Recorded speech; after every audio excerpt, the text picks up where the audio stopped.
এই বাইকটাকে যদি তুমি একটা মেশিন মনে করো, একটা মেশিন ভেবে থাকো, তাহলে তুমি কিন্তু বাইকটাকে নিয়ে মেশিনের মতোই ব্যবহার করবে।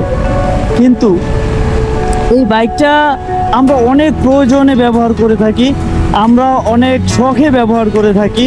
তো এই বাইকটাকে যদি আমি মেশিন না মনে করে, এই বাইকটাকে যদি আমার সোলের সাথে, আমার আত্মার সাথে কানেক্ট করে নিতে পারি, তাহলে কিন্তু আমি এই বাইকটাকে নিয়ে অনেক ফিল পাবো, অনেক কিছুই ফিল পাবো। বিকজ আমি যখন ঘুরবো ফিরবো চলবো, তখন এই বাইকটাকে নিয়ে আমি যখন অনেক রাস্তা, অনেক সুন্দর সুন্দর জায়গা এক্সপ্লোর করব, তখন কিন্তু আমি প্রপারভাবে সেই ফিলটা পাবো। আদৌ আমি কিন্তু পাবো না যদি এটাকে মেশিন ভেবে থাকি। তাই এই বাইকটা কিন্তু একটা বাইক নয়, এই বাইকটার উপরে আমরা অনেক কিছুই নির্ভরশীল। আমরা এই বাইকটাকে ছাড়া চলতে পারবো না তখন।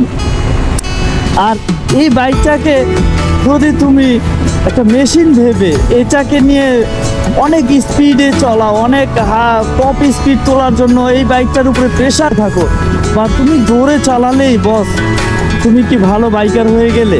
তুমি হাই স্পিডে বাইক চালালেই কি তুমি প্রো রাইডার হয়ে গেলে? এটা একদমই ভুল কথা।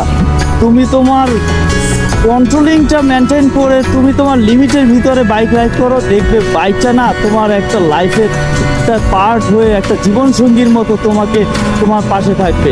এই বাইকটা কখনো তোমার সাথে বেইমানি করবে না।